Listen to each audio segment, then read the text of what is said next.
Indian cinema രംഗം ബാഹുബലി 2ഓടുകൂടി ഒരു വലിയ 4K വിപ്ലവത്തിന് തുടക്കം കുറിക്കാൻ പോവുകയാണ്. ബാഹുബലി 1 ഇറങ്ങിയപ്പോൾ കേവലം ഒരു 4K പ്രിൻ്റ് മാത്രമാണ് ഇറക്കിയത്. അതേസമയം ബാഹുബലി 2-ന് ഞങ്ങൾ ഇന്ത്യയോട് തന്നെ ഇനിഷ്യേറ്റീവ് എടുത്ത് ലക്ഷ്യമിടുന്നത് ഒരു 200 മുതൽ 300 തിയേറ്ററിൽ വരെ 4K തിയേറ്റേഴ്സിൽ വരെ ബാഹുബലി റിലീസ് ചെയ്യപ്പെടണം എന്നുള്ള ലക്ഷ്യത്തോടു കൂടിയാണ് ഇപ്പോൾ നീങ്ങുന്നത്.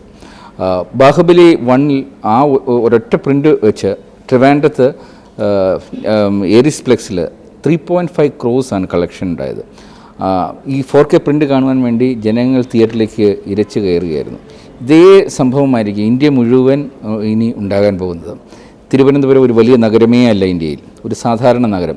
ആ നഗരത്തിൽ ഇത്തരം ഒരു റെവല്യൂഷൻ ഉണ്ടാവുകയാണെങ്കിൽ ജസ്റ്റ് ഇമാജിൻ ചെയ്യുക ഇന്ത്യ മുഴുവനുള്ള അവസ്ഥ. 1000 സ്ഥലമെങ്കിലും ഉണ്ടാകും ഇതുപോലെ ഒരു കളക്ഷൻ റെവല്യൂഷൻ ഉണ്ടാകാൻ സാധ്യതയുള്ള സ്ഥലങ്ങൾ. അതിന് വേണ്ടത് നമുക്ക് 4K സിനിമകളാണ്, 4K തിയേറ്ററുകളാണ്, 4K പോസ്റ്റ് പ്രൊഡക്ഷൻ ഫെസിലിറ്റീസാണ്. അൺഫോർച്ചുനേറ്റ്ലി നമ്മുടെ ഇന്ത്യയിൽ ഇന്ന് 4K to 6K ഫോർമാറ്റിൽ ഷൂട്ട് ചെയ്യപ്പെടുന്നുണ്ടെങ്കിലും 4Kയിൽ പോസ്റ്റ് പ്രൊഡക്ഷൻ ചെയ്യപ്പെടുന്നില്ല. അത് കാണിക്കുവാൻ ഏതാനും വിരലിലെണ്ണാവുന്ന തിയേറ്ററുകൾ മാത്രമേ ഇന്ന് ഹോൾ ഇന്ത്യയിലുള്ളൂ. ഇതെല്ലാം വരുന്ന വർഷങ്ങളിൽ മാറുകയാണ്. ഈവൻ തിയേറ്ററുകളിൽ 4K ഫെസിലിറ്റി ഇല്ലാത്തത് മൂലം ഹോളിവുഡിൽ 4Kയിൽ ഔട്ട് ഇറക്കുന്ന പല ചിത്രങ്ങളും ഇന്ത്യയിലേക്ക് 2K ഫോർമാറ്റിലാണ് തന്നയക്കുന്നത്. ഈവൻ കഴിഞ്ഞ ഒരു വർഷം ഞങ്ങൾക്ക് 10-ലേറെ ചിത്രങ്ങൾ മാത്രമാണ് 4Kയിൽ കാണിക്കാൻ പറ്റിയത്. ഏഷ്യയിലെ തന്നെ ഏക ഡബിൾ 4K പ്രൊജക്ഷൻ സ്ക്രീനാണ്. എന്നിട്ട് പോലും ആ ഒരൊറ്റ തിയേറ്ററിന് വേണ്ടി ഇത്രയും പണം മുടക്കി ആരും ആ ഒരു 4K പ്രിൻ്റ് കൊടുത്തയക്കുവാൻ തയ്യാറെടുക്കുന്നില്ല. 4K പ്രിൻ്റുകൾ നിർമ്മിക്കുവാൻ ഇന്ത്യയിലെ നിർമ്മാതാക്കൾ ശ്രമിക്കുന്നില്ല. അപ്പോൾ അതിനുള്ള ഏക പരിഹാരം എന്ന് പറയുന്നത് എത്രയും പെട്ടെന്ന് ഇപ്പോഴുള്ള 2K സ്ക്രീനുകൾ 4Kയിലേക്ക് കൺവേർട്ട് ചെയ്യുക എന്നുള്ളതാണ്. അത് രണ്ട് രീതിയിൽ ചെയ്യാം. ഒന്നെങ്കിൽ ഫുൾ പ്രൊജക്ഷനും ഓഡിയോ സൗണ്ട് സിസ്റ്റവും ഒക്കെ ആയിട്ട് ഒരു 5 months എടുക്കും കംപ്ലീറ്റ് റീവാമ്പ് ചെയ്തൊരു മൾട്ടിപ്ലെക്സ് സ്റ്റൈലിലേക്ക് കൊണ്ടുവരിക. അല്ലെങ്കിൽ ജസ്റ്റ് പ്രൊജക്ഷൻ സിസ്റ്റം മാത്രം, അത് ഈവൻ ഒരു 1 week വെച്ച് പോലും നമുക്ക് പല സ്ക്രീൻസും 4Kയിലേക്ക് കൺവേർട്ട് ചെയ്തെടുക്കാൻ സാധിക്കും. അതിനുവേണ്ടി വലിയ മുതൽ മുടക്കിൻ്റെ ആവശ്യം ഇനിഷ്യലി വരില്ല. കാര്യം ഈ 4K സിസ്റ്റം റെൻ്റലിന് അവൈലബിൾ ആണ്. അതുകൊണ്ട് ഒരുമിച്ച് പണം മുടക്കാൻ താല്പര്യമില്ലാത്ത തിയേറ്റർ ഓണേഴ്സിന് ഇത് ഹയറിന് എടുക്കാവുന്നതാണ്. അതുപോലെ ഇനി അനദർ ഒരു വലിയ റെവല്യൂഷൻ ഇപ്പോൾ വരാൻ പോകുന്നത് വീടുകളിൽ ഹോം തിയേറ്റേഴ്സിൽ 4K സിസ്റ്റം വരികയാണ്. 4K ഹോം തിയേറ്റേഴ്സ് കോമൺ ആവാൻ പോവുകയാണ്. 4K അറ്റ്മോസ് സ്ക്രീൻസാണ് ഇപ്പോൾ ഞങ്ങൾ പ്രൊമോട്ട് ചെയ്തുകൊണ്ടിരിക്കുന്നത്. ഇനി പല തിയേറ്ററിലും 4Kയിൽ ഇപ്പോൾ ഇമ്മീഡിയറ്റ്ലി അതിൻ്റെ ആവശ്യമില്ല. കാര്യം 4K കണ്ടൻസ് ആയി തുടങ്ങിയില്ല. 2K കണ്ടൻറ്റ് വെച്ച് തന്നെ നമുക്ക് കിട്ടും. എങ്കിലും ഫ്യൂച്ചറിൽ നിങ്ങൾക്ക് 4Kയെക്കുറിച്ച് ആലോചിക്കാവുന്നതാണ്. ഒരു ദീർഘവീക്ഷണത്തോടു കൂടി ചെയ്യുമ്പോൾ 4K തിയേറ്റർ തന്നെ സെറ്റ് ചെയ്യാവുന്നതാണ്. ഇനി ലേസർ പ്രൊജക്ഷൻ ഇതിൻ്റെ പിന്നാലെ വരുന്നുണ്ട്. 8K പ്രൊജക്ഷൻ അടുത്ത ഒരു 3 വർഷത്തിനുള്ളിൽ എല്ലാം എസ്റ്റാബ്ലിഷ് ചെയ്യാൻ ചാൻസ് ഉണ്ട്. ഈ 4K പോലും ഒരുപാട് കാലം നീണ്ടു നിൽക്കില്ല. ഒരു ടെക്നോളജി എക്സ്പേർട്സ് ആൻറ്റിസിപ്പേറ്റ് ചെയ്യുന്നത് ഒരു 3 to 5 yearsൽ ഈ 4K എന്ന് പറയുന്നത് വാനിഷ് ചെയ്ത് 8K will replace the entire market എന്നുള്ളതാണ്. ഈ 2Kയും 4Kയും ആയിട്ട് ഏതാണ്ട് 4 ഇരട്ടിയാണ് ക്വാളിറ്റി ഡിഫറൻസ് വരുന്നത്. അതുകൊണ്ട് തന്നെ 4Kയുടെ ക്വാളിറ്റി നമുക്ക് അത് നേരിട്ട് അനുഭവിക്കുമ്പോൾ മാത്രമേ അത് എത്രമാത്രം പെർഫെക്റ്റാണ്, എത്രമാത്രം നമുക്ക് അഡീഷണലായിട്ട് എൻജോയ് ചെയ്യാൻ പറ്റുമെന്നുള്ളത് ഒരു 4K തിയേറ്ററിൽ ഒരു 4K കണ്ടൻറ്റ് ഒരു ക്വാളിറ്റി ലോസ് ഇല്ലാതെ കാണുമ്പോൾ മാത്രമേ നമുക്ക് സാധ്യമാവുകയുള്ളൂ. അതുപോലെ 3D ചിത്രങ്ങൾ കാണുന്ന സമയത്ത് ശ്രദ്ധിക്കേണ്ടത് ഈ 4K ഒരു 3D ചിത്രം കാണുമ്പോൾ ഡബിൾ 4K കൊടുത്തില്ല എന്നുണ്ടെങ്കിൽ ഒരു 50% ക്വാളിറ്റി ലോസ് നമുക്കുണ്ടാകും.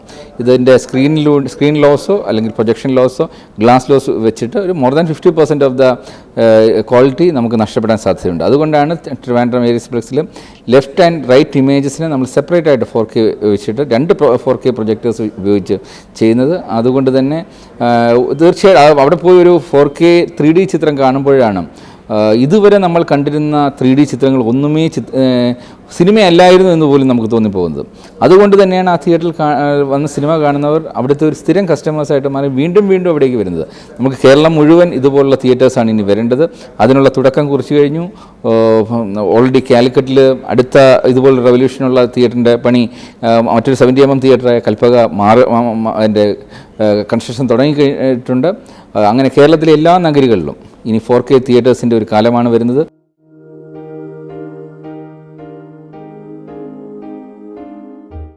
ഞാൻ ബേസിക്കലി ഒരു എഞ്ചിനീയറാണ്, ഒരു നേവൽ ആർക്കിടെക്ട്, ഷിപ്പ് ഡിസൈൻ ചെയ്യുന്ന വ്യക്തിയാണ്. പക്ഷേ സിനിമ മേക്കിംഗ് എൻ്റെ പാഷനായതിൻ്റെ പുറത്താണ്. എഞ്ചിനീയറിംഗിന് ശേഷം ഞാൻ കുറച്ച് നാൾ സിനിമ മേഖലയിൽ പ്രവർത്തിക്കാൻ ശ്രമിക്കുകയുണ്ടായി. പക്ഷേ പിന്നീട് മറ്റ് ഫാമിലിയിലെ ഇഷ്യൂസ് കാരണം എനിക്ക് തിരിച്ചു പോകേണ്ടി വന്നു.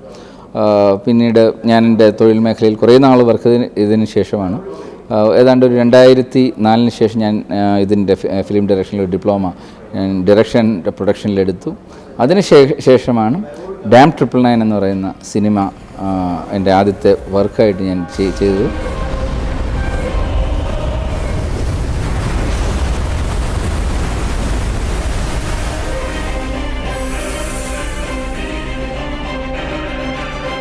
അത് ആക്ച്വലി ഒരു പരീക്ഷണാടിസ്ഥാനത്തിലുള്ളൊരു ചിത്രമായിരുന്നു. ഇന്ത്യയിൽ ഇതുവരെ ഉപയോഗിക്കാത്ത ഒരു ഫോർമാറ്റിലാണ് ആ ചിത്രം എടുത്തത്. ഇന്ത്യയിൽ തന്നെ ആദ്യത്തെ 4K സ്കാൻ മൂവിയാണ്.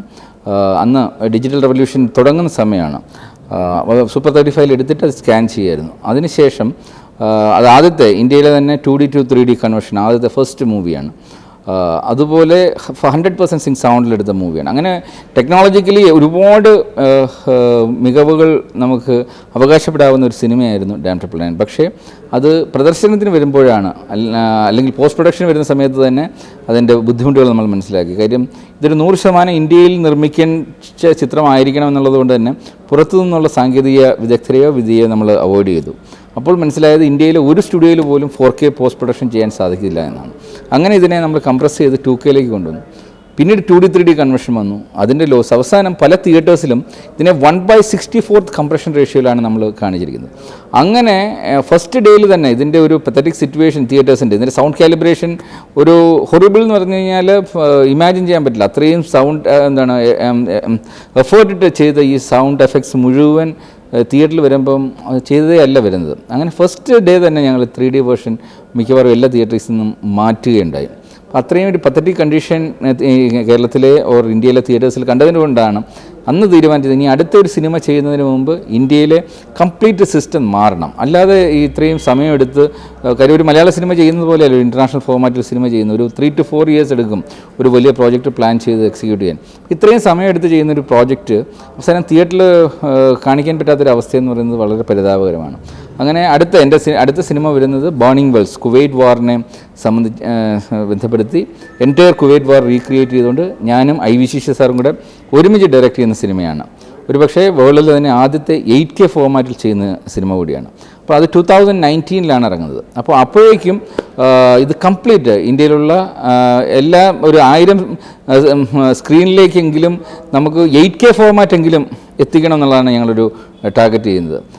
അതുപോലെ തന്നെ കാര്യം 8Kയിൽ ചെയ്യുമ്പോഴുള്ള ബ്യൂട്ടി എന്ന് പറഞ്ഞാൽ നമുക്ക് IMAX ഫോർമാറ്റിലേക്ക് ക്വാളിറ്റി ലോസ് ഇല്ലാതെ കൺവേർട്ട് ചെയ്യാൻ പറ്റും. ലോകത്തിൽ തന്നെ 1500ഓളം IMAX screens IMAX and DMAX screens അപ്പോഴേക്കും ഉണ്ടാകും. അപ്പോൾ അതൊരു വലിയ സാധ്യതയാണ്. അതുപോലെ തന്നെ ലോകം മുഴുവൻ തന്നെ 10,000ഓളം സ്ക്രീൻസിൽ ഇത് റിലീസ് ചെയ്യപ്പെടണം എന്നുള്ളൊരു പ്ലാനിങ്ങോട് കൂടിയാണ് നീങ്ങുന്നത്. അപ്പോൾ മിനിമം 4Kയിലെങ്കിലും ഇത് നമുക്ക് കാണിക്കണം. അപ്പോൾ അതിൻ്റെ തുടക്കം അപ്പോഴേക്കേ ആവത്തുള്ളൂ. 2019 ആകുമ്പോഴേക്ക് ഇന്ത്യയിൽ ഇത്തരം ഒരു സിനിമ കാണിക്കുവാനുള്ള രീതിയിൽ നമ്മുടെ പ്രദർശനശാലകൾ മാറത്തുള്ളൂ. ഇപ്പോൾ തന്നെ കേരളത്തിൽ നടക്കുന്ന പല സംഭവങ്ങളും ഈ പ്രദർശനശാലകളുടെ പരിമിതികൾ മൂലം ഉണ്ടാകുന്ന പ്രശ്നങ്ങളാണ്. അതെല്ലാം മാറും. കേരളത്തിൽ നമ്മളെ തിയേറ്റർ വരുമ്പോൾ ജനങ്ങൾ തിയേറ്ററിലേക്ക് മടങ്ങി വരും. ഇന്ന് ഏതാണ്ട് 6% ആൾക്കാരെ തിയേറ്ററിൽ സിനിമകൾ കാണുന്നുള്ളൂ. അതെല്ലാം മാറിയിട്ട് കൂടുതൽ ആൾക്കാർ തിയേറ്ററിലേക്ക് വരണമെങ്കിൽ നല്ല നല്ല തിയേറ്റർ ചെയ്യണം. തിയേറ്ററിലിരുന്ന് സിനിമ കാണുന്ന ഒരു അനുഭവമായിരിക്കണം. സിനിമ എന്ന് പറയുന്നത് വലിയ ഫോർമാറ്റിൽ കാണുക. നമ്മൾ ചെറിയ TV-യിലോ മൊബൈലിലോ കമ്പ്യൂട്ടറിലോ കാണണമെങ്കിൽ നമ്മളൊരു സിനിമ നിർമ്മിക്കേണ്ട, അതിനൊരു ടെലിഫിലിം നിർമ്മിച്ചാൽ മതി. അപ്പോൾ സിനിമയുടേതായ ഫോർമാറ്റിൽ നല്ല രീതിയിൽ വീണ്ടും വീണ്ടും കാണുവാൻ വേണ്ടി നല്ല തിയേറ്റേഴ്സ് നമുക്ക് ഉണ്ടാക്കണം. ഇനി അത് ആ തിയേറ്ററിൽ പോയി കാണാൻ അന്ന് സാധിച്ചില്ലെങ്കിൽ പിന്നീട് നമുക്ക് വീടുകളിലിരുന്ന് കാണുവാൻ വേണ്ടി നല്ല ഹോം തിയേറ്റർ ഇപ്പോൾ ഞങ്ങൾ ചെയ്തിരിക്കുന്ന ഹോം തിയേറ്റേഴ്സ് എല്ലാം ബ്യൂട്ടിഫുള്ളി, അതായത് ഇപ്പോൾ ഇന്ന് കേരളത്തിലുള്ള പല തിയേറ്റേഴ്സിനേക്കാളും മികച്ച രീതിയിൽ വീട്ടിലിരുന്ന് കാണാവുന്ന ഫെസിലിറ്റി ഉണ്ട്. അപ്പോൾ അതിനും ഉള്ള സാധ്യതകൾ കൊടുക്കുന്നുണ്ട്. ഈവൻ DVD തന്നെ ഞങ്ങൾ ഇപ്പം അവോയ്ഡ് ചെയ്യുകയാണ്. അപ്പം കാര്യം in future only blu ray, minimum blu ray ഫോർമാറ്റിലേ നമ്മൾ കൊടുക്കാൻ പാടുള്ളൂ. കാര്യം DVD-യിൽ പോലും കംപ്രഷൻ ലോസ് ഉണ്ട്, ഒരുപാട് നമുക്ക് ക്വാളിറ്റിയിൽ കോംപ്രമൈസ് ചെയ്യുന്നുണ്ട്.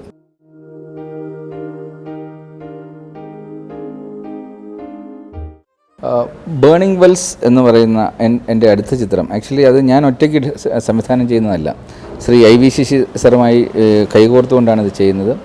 ഇത് ഇന്ത്യൻ സിനിമയുടെ തന്നെ ഗതി മാറ്റി മറിക്കാൻ സാധ്യതയുള്ളൊരു സിനിമയാണ്.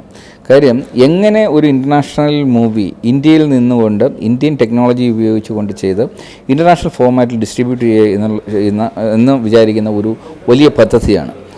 ഇത് 3 ഭാഷകളിൽ നിർമ്മിക്കുകയും 30 ഭാഷകളിലേക്ക് ഡബ് ചെയ്യുകയും ചെയ്തുകൊണ്ട് ലോകം മുഴുവനായിട്ട് 10,000-ലേറെ സ്ക്രീൻസിൽ ഇത് എത്തിക്കുക എന്ന് പറയുന്നൊരു ബൃഹത്തായ അറ്റംപ്റ്റാണ് ഇതിലൂടെ നടക്കുന്നത്. ഇത് വിജയിക്കുകയാണെങ്കിൽ തീർച്ചയായിട്ടും ഭാവിയിൽ ഒരുപാട് ഇന്ത്യൻ സിനിമകൾക്ക് ഈ ഒരു ഫോർമാറ്റിൽ മുന്നോട്ട് പോകാൻ സാധിക്കും. സാധാരണ ഒരു $250 മില്യൺ എക്സ്പെൻസ് വരുന്ന ഒരു സ്ക്രിപ്റ്റിനെ എങ്ങനെ $25 മില്യൺ ഇന്ത്യയിൽ ഷൂട്ട് ചെയ്യുക എന്നുള്ളൊരു വലിയ കടമ്പയാണ് ആദ്യം കിടക്കുന്നത്. അതുപോലെ തന്നെ എങ്ങനെ 8Kയിൽ ഒരു സിനിമ ചെയ്യാത്ത ഒരു ഹോളിവുഡിന് പോലും ചെയ്യാൻ പറ്റാത്തതിനെ എങ്ങനെ ഇന്ത്യയിൽ നിന്ന് ആദ്യമായിട്ട് 8Kയിൽ ഒരു സിനിമ ചെയ്യാൻ സാധിക്കും, എങ്ങനെ അതിനെ ഡിസ്ട്രിബ്യൂട്ട് ചെയ്യാൻ പറ്റും എന്നുള്ള അടുത്ത ഒരു വലിയ കടമ്പ കൂടിയുണ്ട്. അതിനുവേണ്ടി തന്നെ ഇപ്പോൾ 8Kയുടെ പോസ്റ്റ് പ്രൊഡക്ഷൻ ചെയ്യാൻ വേണ്ടി ഇപ്പോൾ ഞങ്ങൾ സ്റ്റുഡിയോ തന്നെ സെറ്റ് ചെയ്തുകൊണ്ടിരിക്കുകയാണ്. അല്ലാതെ ഇപ്പോൾ എക്സിസ്റ്റിംഗിൽ 8Kയിൽ പോസ്റ്റ് പ്രൊഡക്ഷൻ ചെയ്യാൻ ഒരു സ്റ്റുഡിയോ ഇവിടെ ഇല്ല. അതോടൊപ്പം തന്നെ ഇതെല്ലാം തീർന്നു വരുമ്പോഴേക്കും 2019 ആവശ്യത്തിന് സ്ക്രീൻസ് നമുക്കുണ്ടാകണം ഇത് കാണിക്കുവാനുള്ള. അപ്പോൾ അതോടൊപ്പം തന്നെ ടെക്നോളജി വൈസ് ഇത് മുഴുവൻ ഒരു ഇന്ത്യൻ പ്രോഡക്റ്റ് എന്ന് പറഞ്ഞ് നമ്മൾ ബ്രാൻഡ് ചെയ്യാൻ പോകുന്നൊരു സാധനമാണ്. അപ്പോൾ അങ്ങനെ വരുമ്പോൾ ഇതിൻ്റെ പോസ്റ്റ് പ്രൊഡക്ഷൻ മുഴുവൻ ഇന്ത്യയിൽ തന്നെ ചെയ്താലേ, ഇതിൻ്റെ സ്പെഷ്യൽ എഫക്ട്സ് എല്ലാം ഇന്ത്യയിൽ ചെയ്താൽ മാത്രമേ ഇപ്പോൾ നമുക്ക് അതിൻ്റെ ക്രെഡിറ്റ് കിട്ടത്തുള്ളൂ. അല്ലാതെ ഇത് നമ്മൾ എല്ലാം ഷൂട്ട് ചെയ്തിട്ട് അവസാനം ഇതും കൊണ്ട് ഹോളിവുഡിൽ പോയിട്ട് ഇതിൻ്റെ ബാക്കി ചെയ്യുക എന്ന് പറഞ്ഞു കഴിഞ്ഞാൽ പിന്നീട് അതിനെ നമ്മൾ ഇന്ത്യൻ പ്രോജക്റ്റ് എന്ന് പറയാൻ സാധിക്കില്ല. ഇതോടുകൂടി ഇപ്പോൾ നമ്മൾ ഉപഗ്രഹങ്ങൾ വിടുന്ന കാര്യത്തിൽ ഇന്ത്യയിലേക്ക് ഇപ്പോൾ അമേരിക്കയിൽ നിന്ന് പോലും കമ്പനികൾ എത്തുന്നു, നമ്മളുടെ ടെക്നോളജി ഉപയോഗിക്കുന്നു. ഇത് തന്നെയായിരിക്കണം വരേണ്ടത്. ഇന്ത്യയിൽ ഈ ഒരു സിനിമ ചെയ്ത് കാണിക്കുന്നതിലൂടെ ഇന്ത്യൻ സിനിമ ഇൻഡസ്ട്രിക്ക് ഇൻ്റർനാഷണൽ പ്രോജക്ട്സ് കോസ്റ്റ് എഫക്റ്റീവായിട്ട് ചെയ്യാൻ സാധിക്കും, അതിലും മികച്ചതായിട്ട് ചെയ്യാൻ കാണിക്കുമെന്നുള്ള ഒരു വലിയ ചലഞ്ചാണ് ഏറ്റെടുത്തിരിക്കുന്നത്. അതുകൊണ്ട് തന്നെ ഇതൊരു ഇൻഡിവിജ്വലിൻ്റെ പ്രോജക്റ്റായിട്ടല്ല വരുന്നത്. Even Shri I V Sasi എന്ന് പറയുന്നത് ഇന്ത്യൻ സിനിമ ഇൻഡസ്ട്രിയിൽ ഇന്ന് ജീവിച്ചിരിക്കുന്ന ഏറ്റവും വലിയ ലെജൻഡാണ്. 145ഓളം ചിത്രങ്ങളും അതും മിക്കവാറും എല്ലാം മികച്ച വിജയങ്ങളാക്കി മാറ്റിയ ഒരു സംവിധായകൻ. ഇന്ന് സൗത്ത് ഇന്ത്യയിലുള്ള മിക്കവാറും എല്ലാ ഡയറക്ടേഴ്സും അദ്ദേഹത്തിൻ്റെ ശിഷ്യന്മാരായിരുന്നു. അതുകൊണ്ട് തന്നെ ഇവരെല്ലാം ഒരു ദിവസമെങ്കിലും ഈ ഒരു പ്രോജക്റ്റിൽ വന്ന് സഹകരിക്കുക എന്നുള്ളതാണ് ഞങ്ങൾ പ്രതീക്ഷിക്കുന്നത്. ഇതിൻ്റെ ഒരു വലിയ മെഗാ ലോഞ്ചായിരുന്നു കഴിഞ്ഞ ഇന്ത്യയുടെ രാമോജി ഫിലിം സിറ്റിയിൽ വെച്ച് ഞങ്ങൾ നടത്തിയത്. ഈ വർഷം ഡിസംബറോടുകൂടി ഇതിൻ്റെ ഷൂട്ട് തുടങ്ങുകയാണ്. പ്രീ പ്രൊഡക്ഷൻ വർക്ക് തുടങ്ങി, സ്ക്രിപ്റ്റ് എല്ലാം ഫൈനലൈസ് ചെയ്തു, അതിൻ്റെ കാസ്റ്റിംഗ് വർക്ക് തുടങ്ങിയിട്ടുണ്ട്. ഡിസംബറിൽ രാമോജി ഫിലിം സിറ്റിയിൽ വെച്ചിട്ടായിരിക്കും ഇതിൻ്റെ ഫസ്റ്റ് പൂജയും അതിൻ്റെ ഷോട്ടും എല്ലാം ഞങ്ങൾ ഈ ഇന്ത്യയോട് കൂടി തന്നെ ഞങ്ങളതിൻ്റെ ഷൂട്ടിങ്ങും തുടങ്ങുകയാണ്. 2019 കൂടി ഇത് റിലീസ് ചെയ്യാൻ സാധിക്കും. ഇത് 3Dയിലായിരിക്കും ഞങ്ങൾ റിലീസ് ചെയ്യുന്നത്.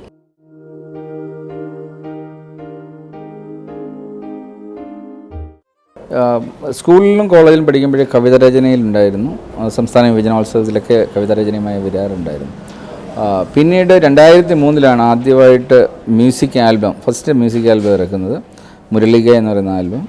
അതിനുശേഷം ആദ്യമായി പാട്ടെഴുതുന്നത് വെക്കേഷൻ എന്ന് പറയുന്ന സിനിമയ്ക്കാണ്.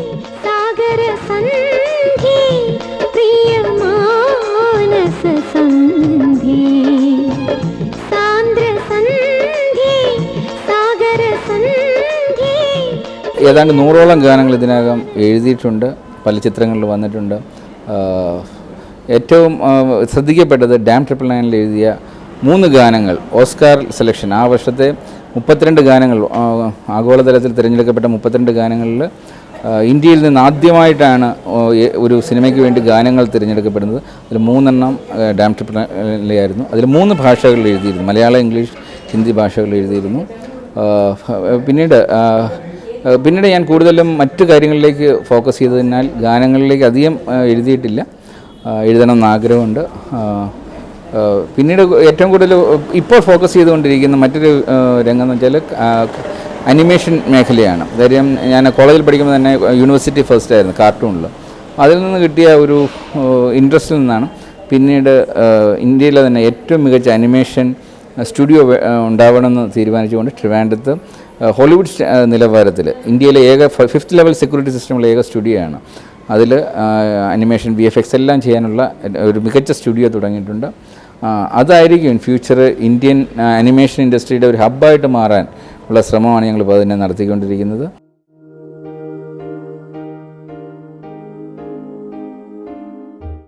എനിക്ക് 2 കുട്ടികളാണ്.